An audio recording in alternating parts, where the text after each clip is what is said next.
Hello and welcome once again to another episode of the Kandy Fontaine Show. My name is Alex S. Johnson, aka Kandy Fontaine, and my special guest today is none other than Del Howison. Um, uh, for those of you who are in the horror genre or adjacent or just like scary stories or good reads, um, if you haven't heard of Del, what series of rocks have you been hiding under? I mean, he's also an actor too, you've been in movies that with very um, provocative names. I believe you were in one of the Charles Band movies. I was in a The couple of those. You were in a couple of those. Okay. I think Hey, four I've done for Charlie. do you know Terry M. West? Not by name, maybe by sight. Okay, yeah, because he and I would were both with Alternative Cinema magazine, Okay, and he made the movie Flesh for the Beast, which featured Caroline Munro, right. and he wrote the foreword to one of my books. Anyway, One of yeah, my so first early crushes, Caroline Monroe.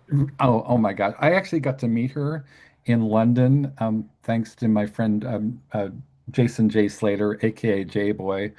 Uh, it's a long story about that, but I got to have lunch with her in London, so it was just really, she's a really sweet person, right? She is, and Yeah, I've met her several times, but it hasn't been in a real social setting. It's been more like we've both been at the same convention yeah, kind of thing, but it right. hasn't been like a lunch date or something. Yeah, I mean, it wasn't like a formal lunch date, but it was sort of because I was interviewed her, I think, for Scream Queens, right? Hmm. And she was just so very, very lovely. And Jay said, okay, so all you have to do is just, like buy her some tea and she'll be great. And so if she comes in the door, I sat down and it was like on Baker Street, right? It's just very mythical, right? And I was a huge Arthur Conan Doyle fan, and you grew up reading all those, Sherlock Holmes mysteries and all that stuff.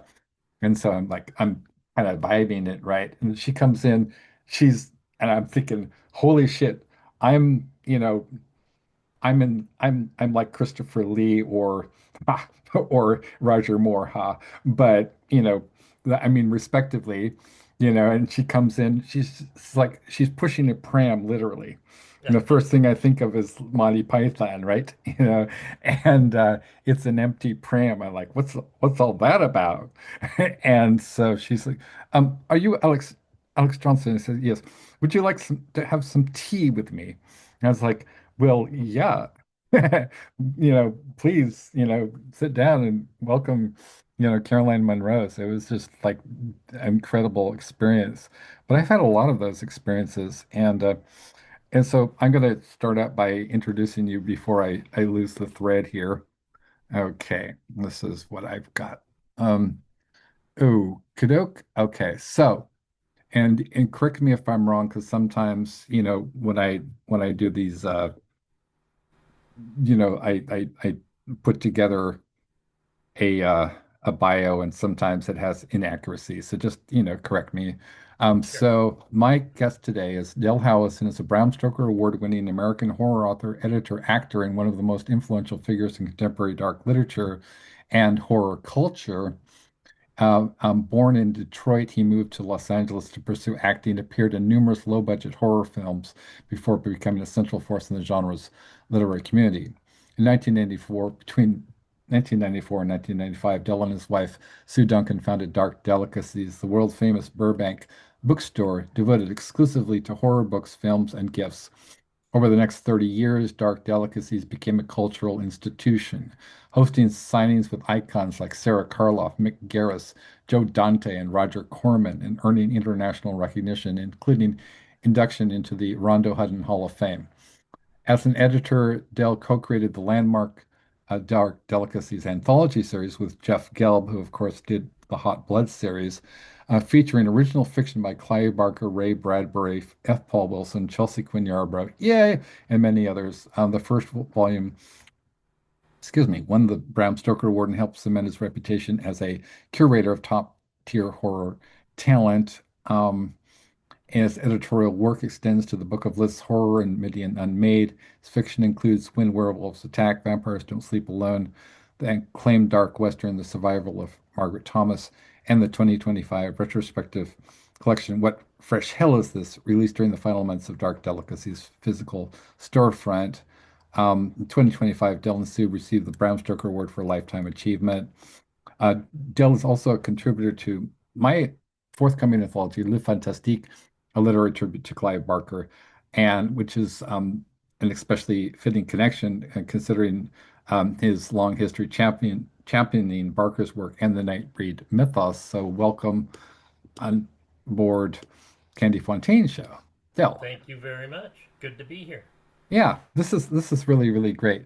And I was watching one of your interviews and I was especially struck by how, a lot of us sort of seek our way into horror is kind of, you know, in settings like libraries. I mean, I don't think that libraries get enough attention as foundational inspirations for, the seed our imagination, especially for us who are, we writers who are a little bit older.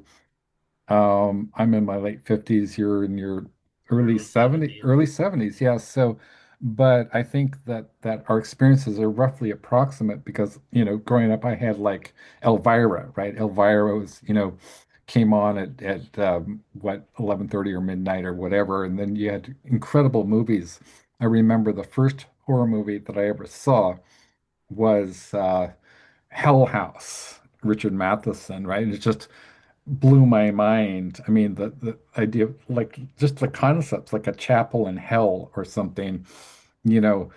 And so, Richard Matheson is one of my all-time gods. And I actually was at the. Were you at the Stokers in? I think it was either 91 or 92 in Vegas with Harlan No, Ellison I and did not go to the okay. Vegas one. And Matheson was the guest of honor. It was a huge. I mean, it's just so huge for me. I had to pee like a racehorse, but I was like sitting there going, "Hold it in, man! It's Richard fucking Matheson, respect." And also, I met through Craig Spector. When I moved to LA, I met Craig and Dave Scow and all the guys, and Craig was really nice to me. I did an interview with him because he and Skip had just broken up their collaboration, and it was a kind of a mess. But Craig was really he was a kind of a mentor to me. So respect. Yeah.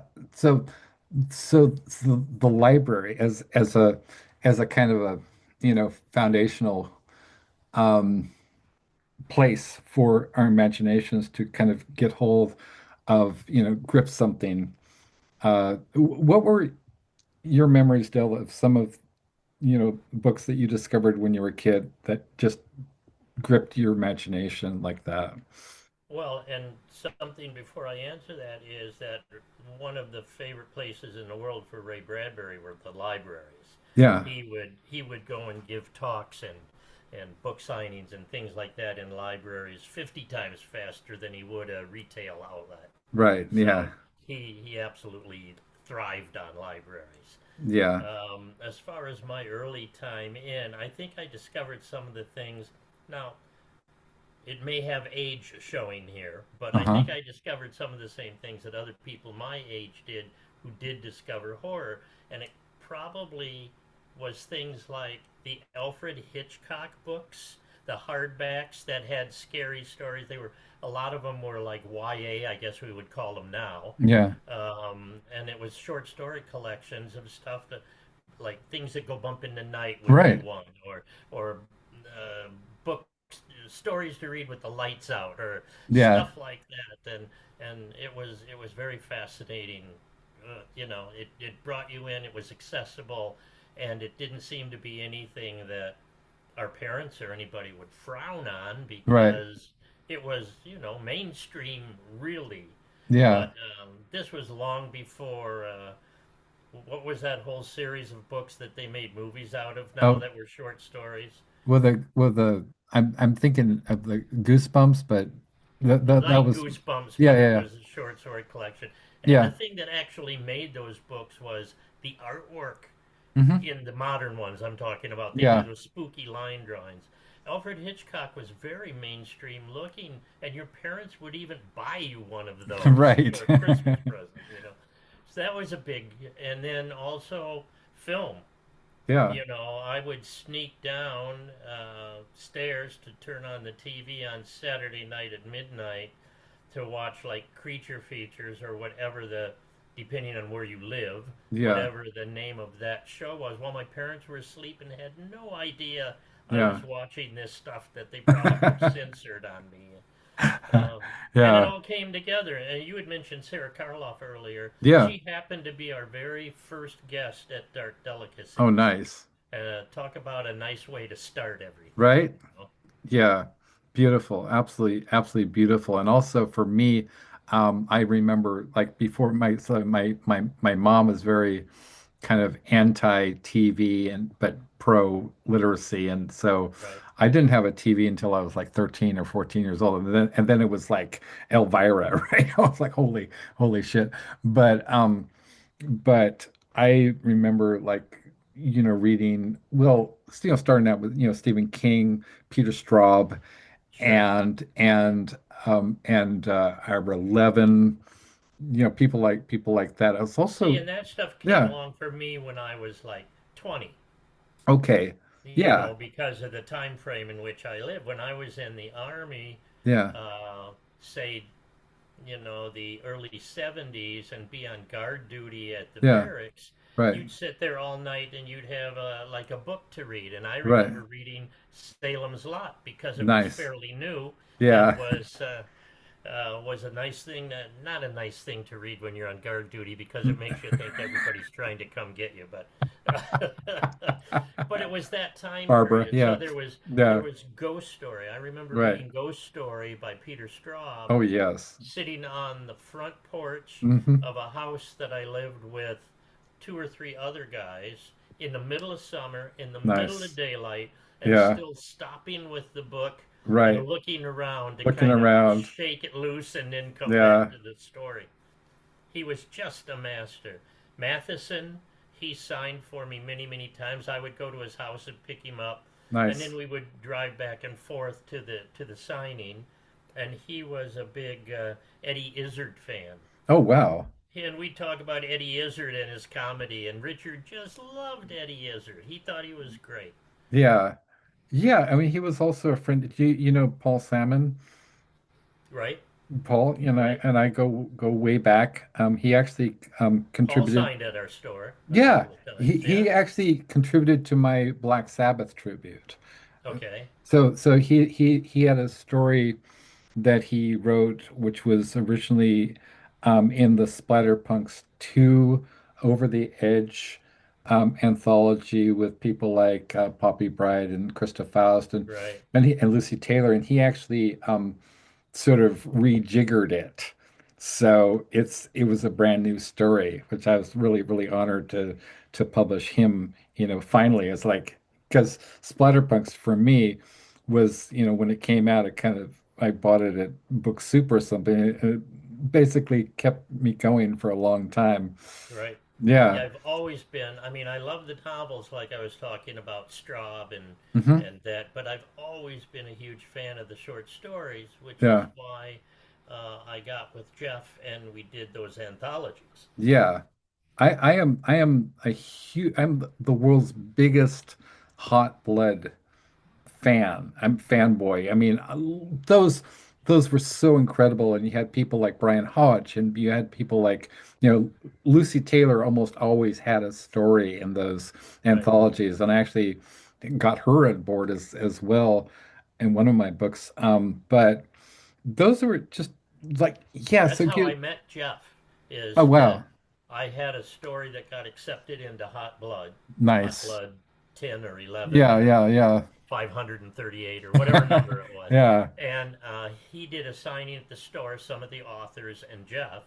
And at that point, one time we were talking, and I said, would you think of doing a collaboration? Because he had been doing it with Michael Garrett, I believe, Right. was his partner. Yeah. And he said, sure. And so I learned by being with Jeff on how to put together an anthology. So he did the three with me, Yeah. and then he was coming up on retirement age, and him and his wife were moving to Arizona. Yeah. So that was the end of that collaboration. But those books are still selling today. Dark Yeah. Delicacies 1, 2, and 3. Yeah, yeah, and you had some amazing authors. I mean, you had Clive Barker, you had what Ramsey Campbell probably, right? And Ramsey And Campbell. Ramsey Campbell, um, all the peoples. For what was it like? Because I always pick people's brains. I mean, before I started actually sending out my fiction, I interviewed people like, pre Billy Martin, Poppy Z. Right. Bright, Craig Spector, Lucy Taylor, Nancy Kilpatrick, rest in peace, and all these people. And I just like picked their brains, what are you doing? But with anthologies, I just sort of felt like I felt my way through. And what's your editorial philosophy in terms of bringing together a coalition of authors for an anthology? Well, one thing I like not to do Hmm. on my anthologies is have a theme. Because as a reader, I don't want to pick up a book necessarily and read 20 vampire stories in a row. Okay. I want to read horror. And I Right. don't care if it is vampire, Right. but I don't want every story to be that. So Yeah. my theme is no theme, Yeah. basically, except horror. Yeah. Then another thing I really enjoy doing is trying to get people who have nothing to do with horror to write a Hmm. horror story, Interesting. which was sometimes it works, sometimes it doesn't. One time I asked Harry Turtledove if he Hmm. wanted to be in the book, and he said, "Well, let me write a story. I'll give it a try," and he Nice. did. Um, but it was so set like one of his novels or something Hmm. that it didn't work for me as Okay. and so I didn't buy it. I didn't Yeah. buy it from him. And I don't think we've spoken since, and that's too bad because it had nothing to Yeah. do with him. It has to Right. do with whether the story fits or Yeah. not. So there's that kind of thing, and I always tried to get somebody really off the main base to Hmm. do like the introductions. Yeah. So, like, one of the books has Ray Harryhausen doing the Nice. introduction. One of them has Matheson doing the introduction. And one of Very them cool. had Steven Weber doing the introduction Okay, because the he actor. had starred in Yeah. Mick Oh, Garris's version of The right. Mick Shining. Garris's. Yeah. Yeah. Yeah. So, Steven Weber did the introduction. I like throwing those kind of curves at people, Yeah. and they go, I didn't know that person was. Right. So, yeah, it's really fun that way. Yeah, yes, for sure. My own side, I similar but different, but because I have also the journalist thing and the rock and roll, and so I've had people like Jarbo, as contributors. David We J. had has, Greg Kinn in one yeah, of ours who right. did, Jeopardy Greg, was his yeah, story. Yeah, that's incredible. I mean, David J. Haskins is one of our he wrote, Bela Lugosi's Dead. So right. it's really cool to have people who are not necessarily associated with the genre. And it's also like that's something I think a lot about because when you really think about it, say you have somebody like, Jeff Vandermeer, I have an enormous amount of respect for, and his anthologies like the weird, you know. I mean, really shows you how versatile and porous the boundaries are between genres, but like, is Franz Kafka a horror writer? I mean, the Metamorphosis is one of the most disturbing stories you'll ever read in your life, right? That's the other thing. I very much like to have wide parameters on what is horror for Right. me. Yeah. Horror for me goes from Silence of the Lambs to Casper to Right. Dracula, and Yeah. it covers a pretty broad spectrum. Yeah. Because who was it? Douglas Mhm. Winter, I Oh think, yeah. said horror is not a genre, which I disagreed with him, but he was totally right about the fact is it's a feeling that permeates you when it reads. It Yeah. could be a Western, it could still be horror, Right. and other people, it comes off on the other end wrong too, because someone will go to us at the store. Yeah. I've got a new book coming out. Would you be interested in selling this book? Right. And I look at it and it's a mystery. And they Right. go, well, there's some horrific stuff in it. Yeah. And I go, two people kissing doesn't make it a romance. Right. So you can't Right. tell them where that solid line is, Sure. but like porn, you know it when you see it. Right, exactly. Yeah, exactly. Yeah, I was just thinking one of my favorite authors of all time, and actually, when I went out to see him at Dark Delicacies, and Joe Lansdale, right? Right. And I was just when I met him and I shook his hand, I just felt really corny because I said thank you for all the hours of reading pleasure. But I mean, sincerely, like I Right. had, like all of his books, and it's just like the man, the legend himself. And talk about some like razored saddles, right? Talking about like, Westerns that are also splatterpunk and bizarro. I mean, so tell us a little bit about bizarro because I'm kind of associated with that a little bit. Um, who are some people in Bizarro, sort of Bizarro horror that you like? Well, there's a lot of people that you can associate with it. I haven't read a lot of Bizarro, but I've touched on the John Skip school, Yeah, the Cody Goodfellow yeah, school, definitely. Yeah. um, that kind of stuff. But I haven't. That Are they all from Oregon? Well, Anyway, yeah, they a number of them actually migrated to Oregon. I think is Skip in Portland or yes, okay, yeah. So Garrett Cook came out from like I believe Massachusetts. He was from like Waterton, and then and a they were number all of the part other. of that same Yeah, publishing company was yeah, handling them up there. right. Eraserhead, and then Deadite Press. It became Deadite Press, and I don't know if they're Right. still publishing, but they had like a lot of their authors, like I'm trying. Well, Skip. I mean, certainly I remember. It's like in 1999 or so 1998, 1999, and I was talking to John, and I said, "What are you doing now?" And he said, "Well, not so much, horror, but Bizarro." And I never heard of this thing. And he said, "Yeah, I did this. I just, me and was it Mark Leventhal? I think." Mm-hmm. um, Mark wrote Leventhal. Mark Leventhal wrote this book called The Emerald Burrito Stand of Oz, and I'm like, Right. okay, so I want to eat there, whatever that is. And That sounds Bizarro pretty has many tasty. permeations from what I've been able to see, Yeah, where you actually get a good kind of a straight on storyline, even though it's Bizarro, and then you yeah, get the ones that are, whoa, they're like everywhere in yeah, the story. yeah, yeah.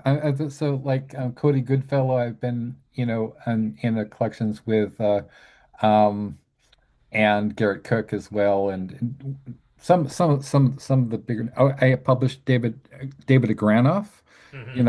and John Shirley, and it's actually there. Shirley signed for us a few times, and Yeah, Shirley is people don't awesome. know that he wrote one of the songs for Blue Oyster Cult too. So if you Yeah, go into their discography, you will see that John Shirley is credited for one of his songs. It's not the hit, but it's on the albums, and that's all that exactly, really matters. exactly. It's not Don't Fear the Reaper, but it And he's is. a lot. He kind of has a sci-fi edge to him I when mean, yeah, on his stuff. But most authors that I've dealt with write in many genres. They yeah, don't. You usually write your first couple, three things, maybe in a particular genre, but suddenly you're going, I don't want to be stuck in that genre. I Right. want to write in that genre when I feel like it, when I've got Right. something for it. So Yeah. Joe Lansdale is a perfect example of someone who writes Right. all over the board. It could be a Hap and Leonard book. It could be Razored Oh Saddles. my It gosh. could be, he wrote one good drama book that was excellent. I think it's his best book, and now I'm blanking on the title. It was like in the land of To Kill a Mockingbird, Oh, that right. time period, and Yeah. that kind of thing. Matheson wrote all over the place. He wrote romances, Somewhere in Time. He wrote, Yeah. Oh, oh, I love that. I love that one. yeah, Yeah. and so it's fun because it helps stretch the brain a little bit. And then Exactly. it's nice because you can grab an author who's not known for horror, put him in your anthology, and it surprises people. But an author's an author. It's like An author a is an author. chef doesn't only cook one particular type of Oh, meal. for sure. John actually also he wrote a book for Penguin called about the occultist Gurdjieff, Uh the huh. the Russian occultist. And I mean, yeah, so he's written for, Blue Oyster Cult. He also obviously wrote The Crow. Right. So it's just amazing. And, with he talking about, Westerns, I think that has a lot of Western elements. I mean, you think of like movies like the, Seven Samurai or, Right. right? Yeah, absolutely. Yeah, Yeah, yeah, David Scow um, has always been one of my go-to writers. As an right, editor, you want to have, man, I'm short a couple of stories and I need somebody I can count on to right, write a good solid story. right. Get in touch with David Scow because you don't even have to think twice about how well written the It's gonna story's it's going to gonna be be. good. It's gonna be It's going it's to be gonna be good. solid. Yeah, it's gonna Yep. be solid. Yeah. Was that the something I remember like Black Leather Required Yeah. and Yep. The that Shaft. the Shaft the Shaft. That was a great one. So yeah, he's all over the place, and it's just well written stuff, and a lot of like R.C. Matheson, Richard Christian I love Matheson, him. I love his um, work. him, David Scow. A lot of them also do a lot of writing for TV that people don't know about. You know, Right. there was they'll write with somebody like Frank Darabont or And Frank, yeah, some so who was a good friend of Craig Spector, right? Yeah. right. Yeah, exactly. Yeah, yeah. I love yeah, so talking about what's the second to last person you mentioned? You're talking about Scow and then there was another one. Run that tape back. What was Yeah, what was that? that? Yeah, yeah. I mean, although like so now I think what's interesting is like for example, okay, let's talk about Billy Martin, aka Poppy Z. Bright. It's one of my oldest friends, and actually, when I talk about some splatterpunks, right?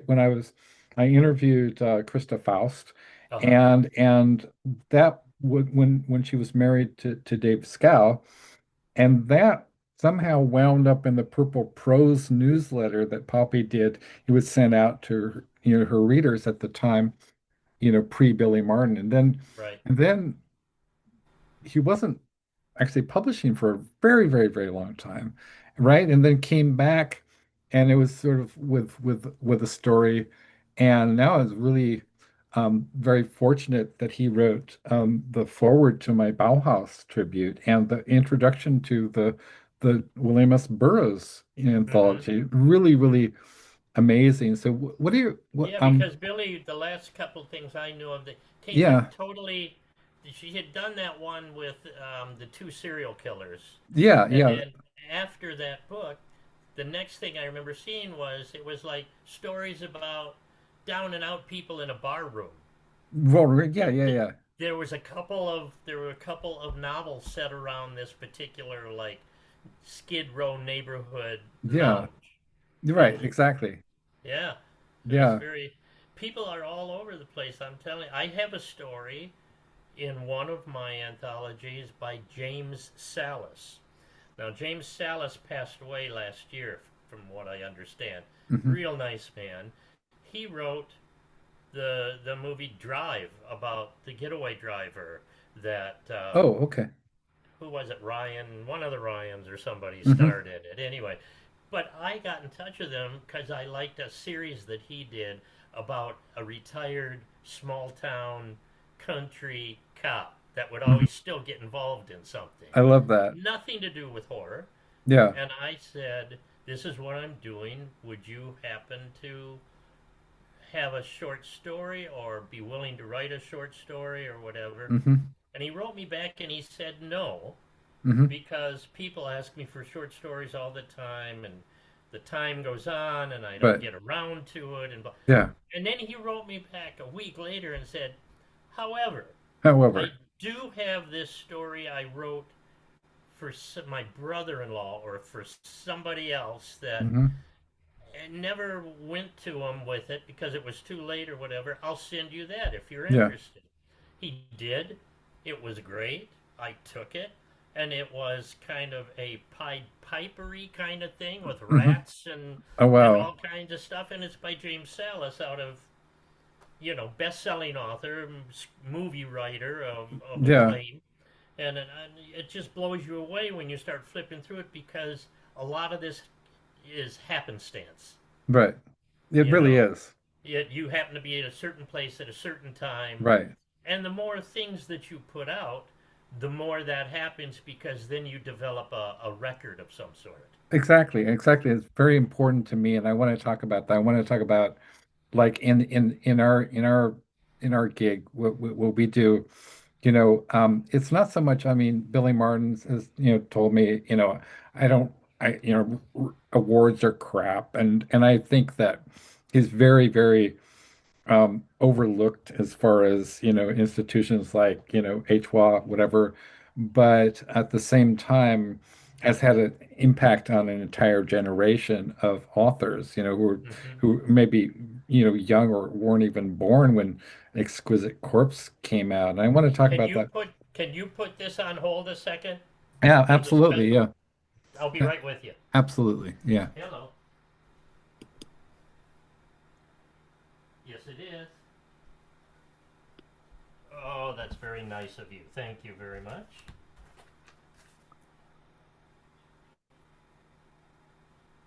Yep, yep. And I've gone through them. And I've been to Dr. Reese for checkups and all of that. And he said, "Oh, you're doing 3 times a week. You could probably do twice a week, or just so that's good." But the problem is the thing doesn't have any indicator when you're getting low. It just suddenly it doesn't stop.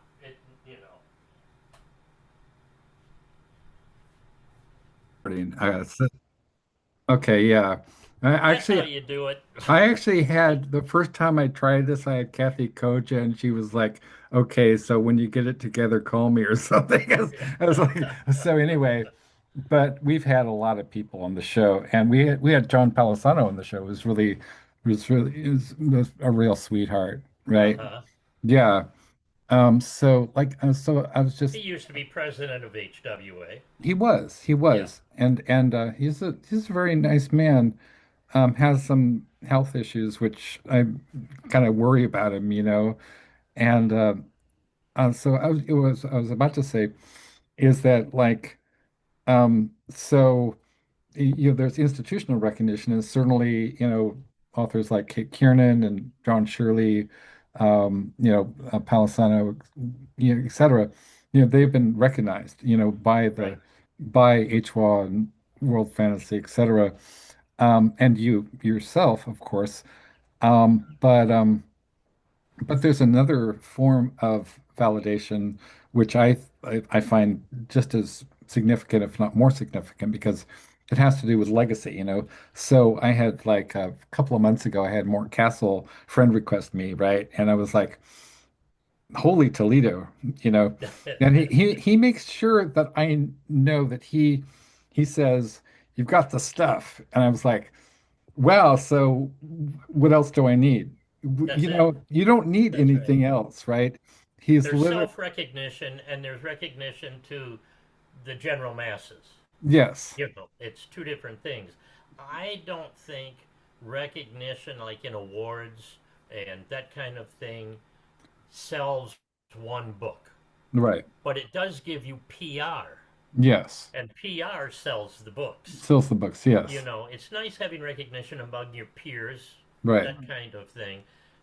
They don't translate to dollars, but I gotta tell you, even though we like it, most people I know who write aren't really dollar people because we're not used to getting any. We're not used to getting anything. Yeah, we're not used to getting anything. Yeah, I mean, I have I'm so like one of my best friends and my favorite people in the world, Anna Taborska, you know, and it's like I brought her on board initially the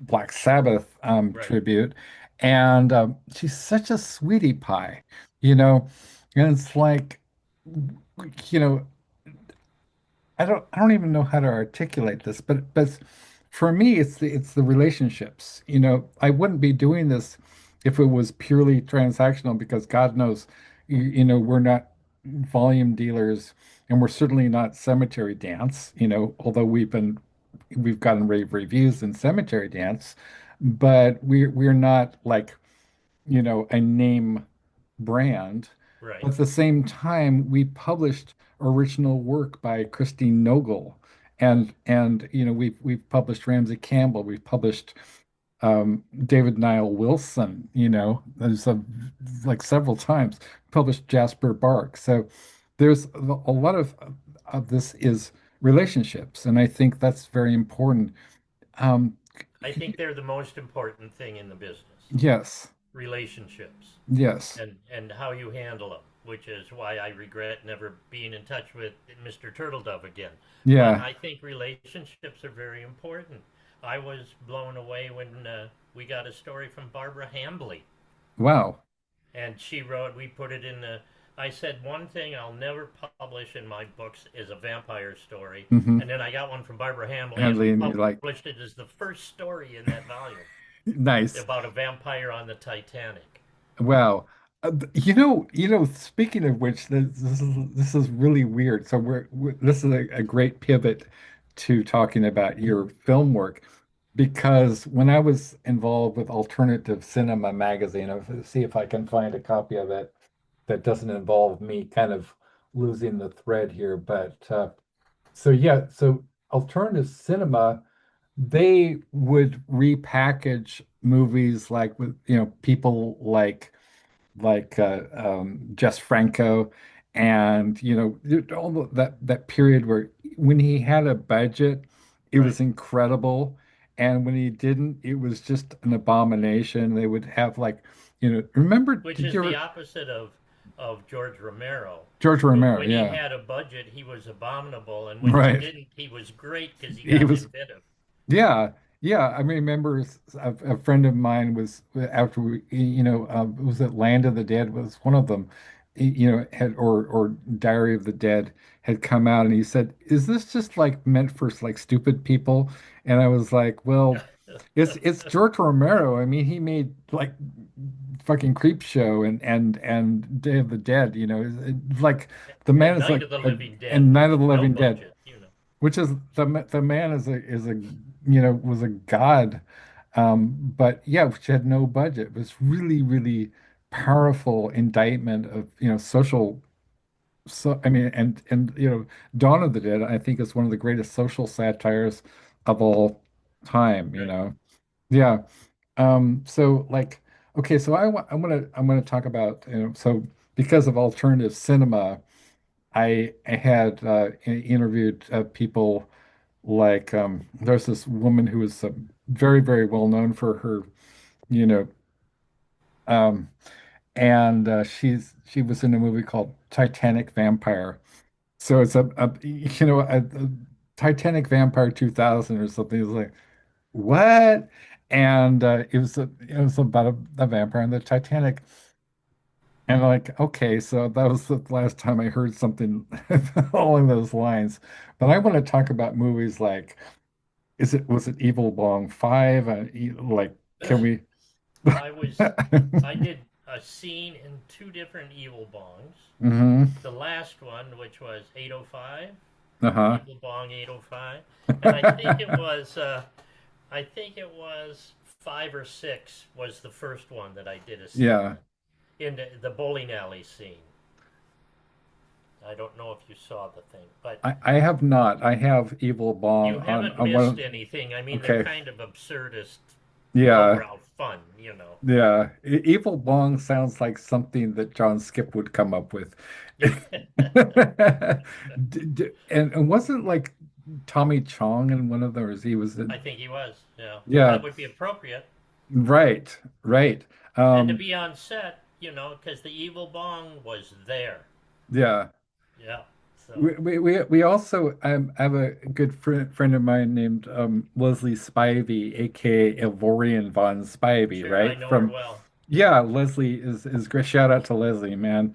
And she was actually really good friends with Kenneth Anger, Uh huh. which is blows my mind. Like she and Bobby Beausoleil and Kenneth Anger were all good buddies, and then he made a little pivot from writing scores for Jimmy Page to I don't know some upstarts called the Manson family, and the rest is history. But That's right. yeah, so there was like it was 1999. It was the Fangoria convention in Pasadena, and I met Doug Bradley, I met Bruce Campbell, I met Peter Jackson, right? I became aware of something called the Blair Witch Project and a little band called Penis Flytrap. It's like Right. I got to get in touch with these guys. So I had it was also a Which full grew out of what? 45 45 Grave grave. 40. Yeah. Yeah, and which was also like Castration Squad and a number of other like classic there's a whole it's interesting because in my ecosystem, once you kind of it's almost like, Hunter Thompson wrote in Fear and Loathing in Las Vegas, you could strike sparks anywhere about the 60s.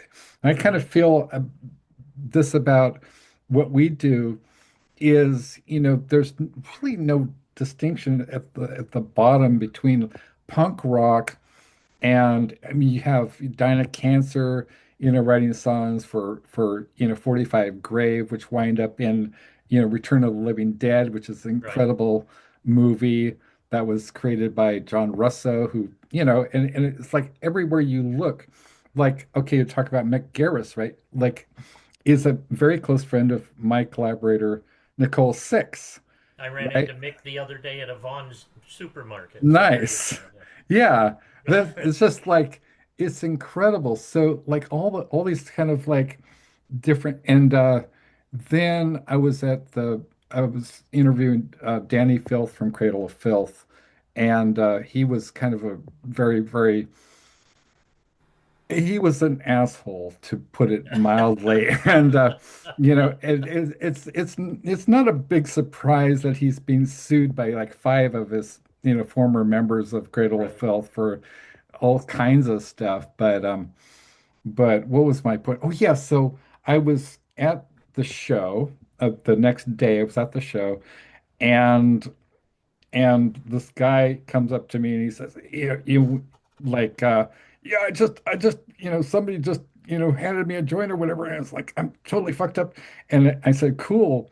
Um, you know, Cradle of Filth, right? Black metal.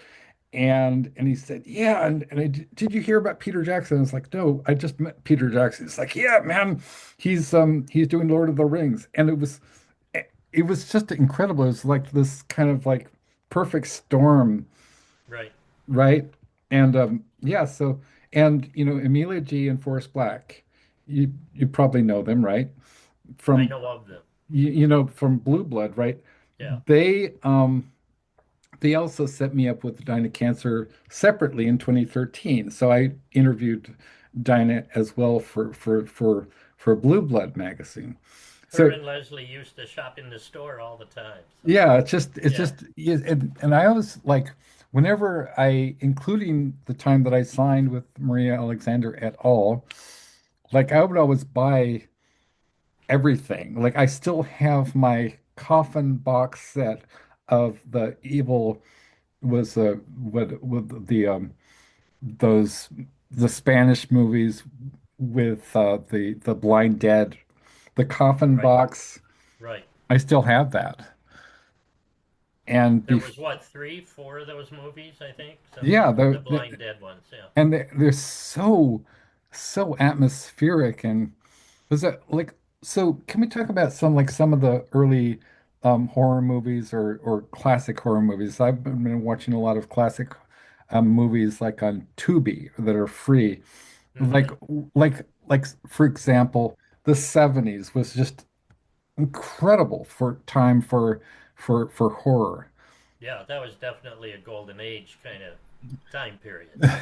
Yeah, And look at that, you have those periods where things go through, like you had the rise out, there was none at all, and then you had a rise of these slasher films yeah, that just came along. yeah, And then you started having the series with the Friday the 13th right, and all these different ones that, and I don't know why, something in the socio atmosphere or right, something out there. I don't know what the deal is with that, but it's interesting to watch the trends. I've always believed that um, horror is a great reflection and or predictor of the news. yes, So when the AIDS epidemic, for instance, was big, that's when you had all of the vampire movies and finally ended with being dissolved by Twilight. But it was right, all about blood because you right, had this AIDS epidemic. yeah, When we had um, the thing in New York where the planes flew into the Trade Center and right, whatever, and you saw all these people coming out on our TV screen of this cloud of dust and everything staggering out. Suddenly, the zombie film rose to prominence, right, and it was a direct reflection. If you put pictures side by side, watch little clips of a zombie movie and the 911 kind of, the thing, right, with people trying to escape New York because the buildings were collapsing. They're yeah, covered in dust. They're totally white, right, and they're staggering. It's yeah. it's amazing how these kind of correlations take place. It is true, and a lot of movies like that seem to be very kind of like you say, I mean, almost like predictive, like who would have thought back in, the Terminator, which has actually like I believe is inspired or kind of appropriated or whatever from two Harlan Ellison stories, right? And then you had, so man against machine, the final apocalyptic battle against the machines. And then this just basically like reality now, right? Right, Cyberpunk looks like, just our lived, right. reality. What are your so one We're just catching up with the Jetsons now. basically, yeah. So so you remember those like disaster movies or they'd have like the kaiju. I fucking love like kaiju movies Hmm. and like or we had movies what was that the one which is just basically it was like an American kaiju movies with the giant spiders and everything like that Right. or Food of the You even Gods. had Guillermo del Toro's take on the kaiju movies with his giant robot movies. His giant. I don't know if I was even aware of that. Yeah, there's a one by him, and they're controlled in the head. The sizes, if you like at the eyes or right Hmm. above the eyes, is the control thing. So the pilots are sitting in there of these giant robots, and Yeah. it's kind of a takeoff on it's kind of combining um, Rock'em Sock'em robots with Godzilla movies. It's That really interesting. that I need in my life Look up the basically. Del Toro movie. Yeah. Del Toro, yeah. It's fascinating. Speaking of Del Toro, and so like the movie Fear it's like H.P. Lovecraft Fear of the Unknown, I believe. Uh huh. So like the first time I saw it, like these people were just basically like just names. And this second time I rewatched it, it was like I had published Caitlin Kiernan, I had published Ramsey Campbell, I had interviewed John Carpenter and also interviewed Ramsey Campbell and and there was, oh, S.T. Joshi is one of our authors as Hmm. well. So I was like, wow, this is really the, the the what Clive calls, the fantastique, right? Really brings all these imaginations into play and kind of brings us together in a very heartfelt way. So, which brings us to, the reason we have you on the show initially was to talk about Clive Barker. So, how Right. did how did you first encounter his work? I had read some of the books of blood stuff, and then I read what is my favorite book of his, and now I'm blanking on the title. It's about his third book. It was the novel about a guy that I'll get it. It'll pop to me later. Hmm. But after having read him and become familiar with him, we got this notice about he was shooting a movie at the Pantages in Hollywood, and he was looking for audience people to fill up the whole theater. And so my wife and I, Sue, we went down, and it was free because they were just looking for extras basically. Yeah. During that time, they paused about halfway through the day, and they said underneath everybody's seat is a piece of paper stuck with a number on it. Get that, and we're going to have a drawing up on stage. They had a drawing up on stage. I had the number.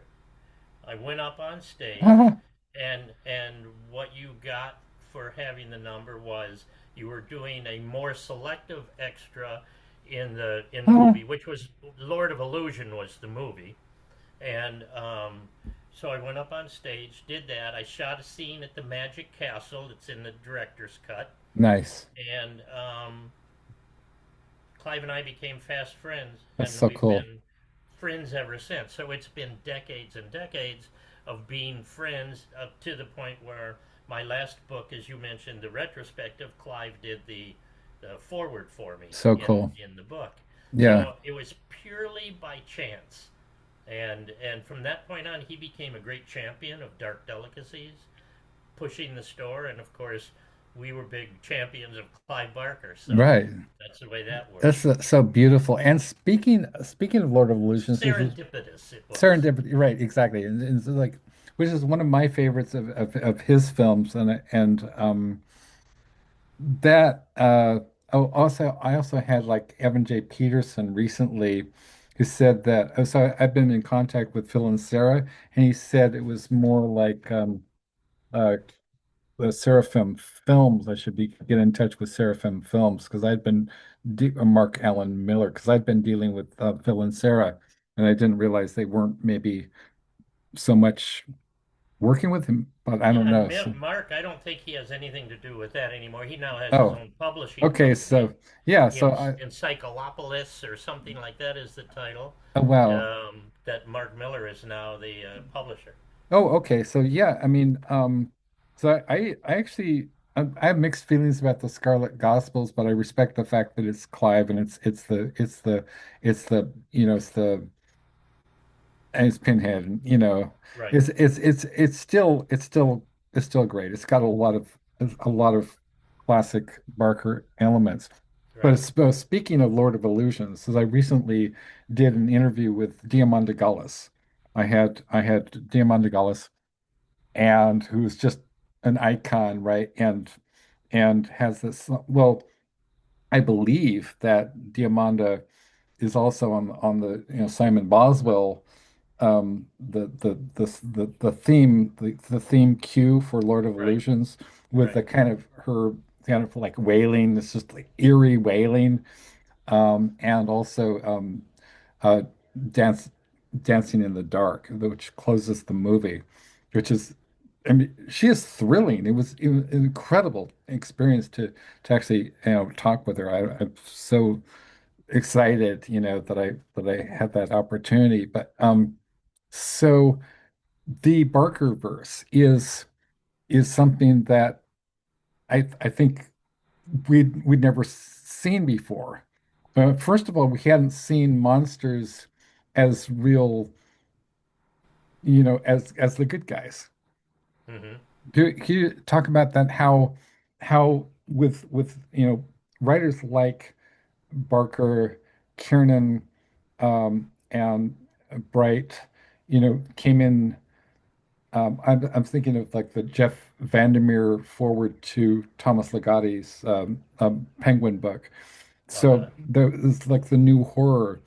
What do you remember about that period, which is kind of distinct from maybe splatterpunk per se, but has had more kind of darker elements and was more decadent, if you It will. certainly stood on the shoulders of the giants of the splatterpunk, Yes, definitely. combined with the classic horror. It was kind of Right. a putting together of both of those. Yeah. Um, I think I think what really happened, first off, you had the horror that was in the dusty castles with the spiders and Right. spooky people. Then Yeah. you had people like Ira Levin and Stephen King, and those people came along and they took it out and put it in our sunny kitchen in the middle of the day, Right. and that's where horror was.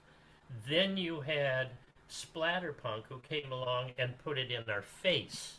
Right. Well, I also like to give, credit to Ramsey Campbell, right? Demons by Right. Daylight, which was kind of also for erotic horror. I mean, like he had the Scared Stiff collection, which is Absolutely. very One of the greatest important. book titles ever written, Scared Right, Stiff. for sure, for sure. Yeah. And so you had erotic horror suddenly arrived in our faces and like damn, I mean, Exquisite Corpse was just considered to be almost an abomination. I remember a lot of people What were very what to upset with me that it one. felt very much like was horror grew up. Hmm. We weren't Yeah, allowed to have erotic horror before. right. Suddenly horror grew up. And I don't know where the very first Hot Blood came along in that line, but that was Hmm. certainly one of the first short story collections in terms of an anthology and not a single author Hmm. that brought in a lot of erotic horror. That's all it was about. Yeah. They did what, 10, 12, something Something, like that? yeah, something like so yeah, I mean I hear Don't forget Rock and Shock that Jeff also right. edited, Yeah, and which didn't I was the mean I'm sure that brought the music in. that I brought and people like Dave Scow, right? Right. And was Craig Spector in that one as well or Probably. probably, Yeah. yeah. This is I'm very proud of this. This is a story, Lucy Taylor, that I actually commissioned, and it was first published in Axis of Evil, heavy metal horror anthology, and I'm republishing it with her permission in the Clive Barker volume. It's called Extremophiles, and it was reprinted, I think that one of her collections. So, talk about Lucy Taylor a little bit because she certainly has a lot of influence from Clive. Certainly does. The thing with Lucy Taylor is I always thought she should have gotten more recognition than she did because she always seemed to have her best work, her collected hardback type work, Hmm. with small publishers. She Yeah, never she never hit mainstream publishers, and by that I mean I think a lot of people that should have read her missed her. yeah, yeah, I think she was great. She signed for me a couple of times. She's a yeah. sweetheart of a Said it, person. total I have sweetie. not talked to her forever. Yeah, me either. Yeah, yeah, for sure. Except for, one interaction on Facebook. I was like, can I publish that one again? She's like, yeah, sure. But I was also thinking of John Palin, it was another guy. He Right. published, I believe, Safety of Unknown Cities, the I original. think he Yeah, he was kind of responsible for Ed Lee getting some stuff out there too. Edward yeah, Lee. for sure. Yeah, So I think a lot of that was due to John Palin's oversight. yeah. Well, I mean, some of Edward these, Lee is a totally different case on his own. right. Of talk about in your face. Yeah. No, well, I mean, for sure. Like, can we let's talk some Edward Lee, right? Or Lee Seymour? Yeah, because I actually met him in '98, and it was just like I'm sitting here, and I'm sure you know this person, but I'm not going to say their name, but it's a mutual, um, or sort of somebody in our ecosystem. But they had invited Lee to to visit them in Pasadena. And so here I am. I just published a story in Blood Songs magazine, and I'm sitting there on the curb in Pasadena, California, with Edward Lee, and we're talking horror, and I'm thinking I died and went to horror heaven, man. It was I know. I so remember when cool. he came out here to film Big Head. Yeah, which I have not seen. I I haven't either. I guess it was completed. I don't even yeah, know that for sure. that I mean, all the books that he would. I have a lot of his book. I have their like the original Necro publications, chapbook of Header, and I think I've got Goons tucked Right, somewhere away. right. I've got his I got it something signed from him that was when he did I think some of his stories were adopted for. Remember the Veronica? The Yeah. you probably had Danzig.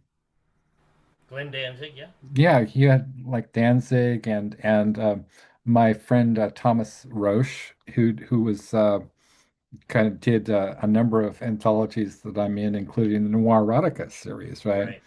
And he also did some Brothers of the Night, which is a gay vampire story. It was a gay vampire anthology with people like Ada Van Belkom, and it's dedicated to me, actually, which is mind blowing. I think I There was, you go. That's yeah, kind of nice. yeah, right. And there's a lot of so dark delicacies we haven't even touched on. So of um of all the people that you had the legends, we talked about, Clive Barker, we had Ray Bradbury. What are some of the memorable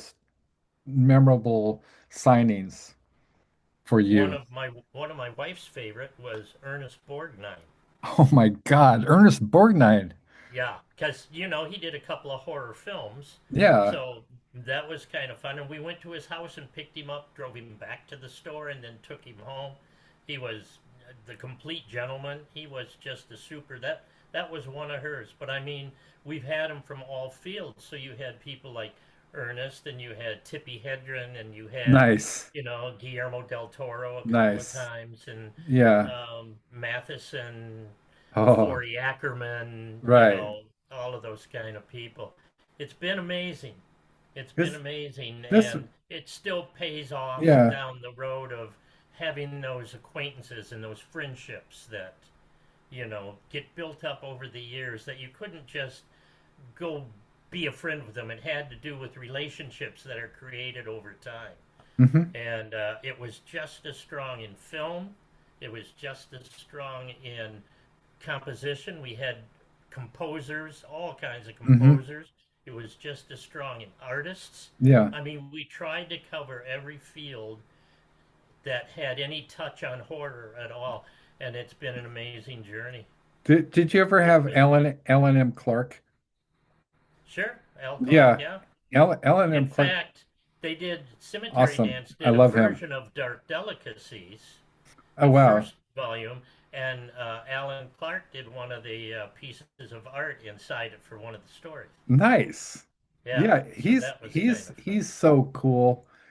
We had a little thumb war thing going on Facebook. I was like, yeah, it was Yeah. like beware the thumb. I don't even know what the thumb war was, but it was sort of like it was a thumb war. That's all I When remember. I A first met thumb him, thing. he was living, I believe, in Tennessee, and then he Hmm. moved up to Oregon. Yeah. Oregon or Washington, one of those places up there. And I think he's still up there. My first encounter with Alan was at the 1995 World Horror Convention, where I first met Caitlin Kiernan, and Skip was there, and Robert Devereaux is another friend of Right. mine, and Krista was there. It was wild. We had like Thomas Roche, Nancy Kilpatrick, and we were in the audience, and then there was like Poppy Bright was the moderator, Caitlin Kiernan, Nancy Collins, and I think Krista Faust. Right. And at that time, it was sort of like they were known as the Three Furies in Leather, right? The triumvirate The there, yes. triumvirate. Yeah, it was Yeah. incredible. And I was like, I was talking to, went up to, Kate and I said, I'm Alex Johnson. She's like, hey, how's it going? And then Krista Faust comes into the room and she's got like a rubber foam brain between her breasts. And she says, and people say I don't have brains. Really? You know? It's really, really fun to see her at the signing with Marie Alexander because I actually got her on board with the Jason series or the Friday the 13th series Right. and also with Tom Roche. Tom Roche, who published her in like so he she was it was because of Craig Spector. So Craig said, Alex, you gotta read Krista Faust. And it's like, you gotta talk to Krista Faust. And it's like, okay. And I did, and I saw the rest is kind of history. So yeah, so yeah, I that's love her writing. I it's think, just really, really cool. yeah. It's really, Well, really we got cool. it. We're kind of coming up to the end here for Okay, me. that's great. Anything left that you want to ask? Anything before we wrap her? Um, let me look at my prepareds because sometimes there's stuff that I just is so obvious that I didn't really consider. We're going to have to subtitle this with some of my answers. The podcast of old men who forget things. So, Okay, so let's see. Yeah, okay. No, I'm actually drawing a now you're going blank to be here. interviewing other people for the Les Fantastiques, right? Yeah, I mean, we had Evan J. Peterson, Lauren Soares on the Right. show. We've had, Shirley, You're going to get I Mayberry, and interviewed. Yeah, we were going to do something, and he's very busy with his stuff. he So is. who knows? We had Nicole Is Six anybody else that at prolific? a That lot of man is a lot of crazy. times. He's He can crazy write, prolific. write, Yeah. and write. Incredible. And he and Nicole Six are very close friends. So we have original work by Nicole, who's one of Right. my best friends, and shout out to Nicole Six. And so yeah, so basically how people can go. So the book is set to go, and we have Do you have a feel for a everybody. time frame? Yeah, so I'm looking at when Caitlin turns in the introduction. That's the time frame. I mean, Right. uh, Caitlin is one of my oldest friends, and every like 2 or 3 weeks they say, "Hey, this it's done, You it's nudge. finished," You and nudge a little I bit. give a gentle nudge. I Yeah. give a gentle nudge. I would much rather because the book will arrive. Meanwhile, we have like Dreams of Fire and Steel, a sword and sorcery anthology with her work, and so many books that are coming. Teal James Glenn, and Nicole and Right. we've put out books with John Shirley and whatever. So it's not like we don't have content to put in front of people. Meanwhile, while you're waiting, and it kind of ratchets up that sense of Anticipation. say it, right? Say Yeah, it. Anticipation. Yeah. patient. Yeah. So this has been really cool, Adele. How can people get in touch with you? What's your most They can recent always work? drop me on Facebook. Okay. I'm on Facebook. Dark Delicacies is on Facebook. Mm-hmm. Dark Delicacies has a website at Mm-hmm. darkdel.com. We're on Instagram. We're on Blue Sky. We're on Okay. Threads. We're all that stuff. Yeah. Yeah. What do you like your most recent work? And there's the kind of a I'm about retrospective. 2 chapters away from having the first draft of my new novel. So Okay. I'm working really hard on that. That's exciting. Right now, I'm at almost 150,000 words. So Congratulations, sir. thanks. So that'll be interesting. Who's putting And that one it's one out? set, you know how Margaret Thomas was set in the late 1800s. Yeah. This is set in like 1905, 1910, right in that time period. Okay. And is very definitely a horror novel. So Nice. we're going to go for We that. we like horror. Okay. Well, thank you so much for your time, sir. And Thank you. I appreciate you having me. Thank you very much. thank you. And let Uh, me know as things progress. Keep me I, abreast. I certainly will. Okay. Cheers. Bye bye. Bye bye.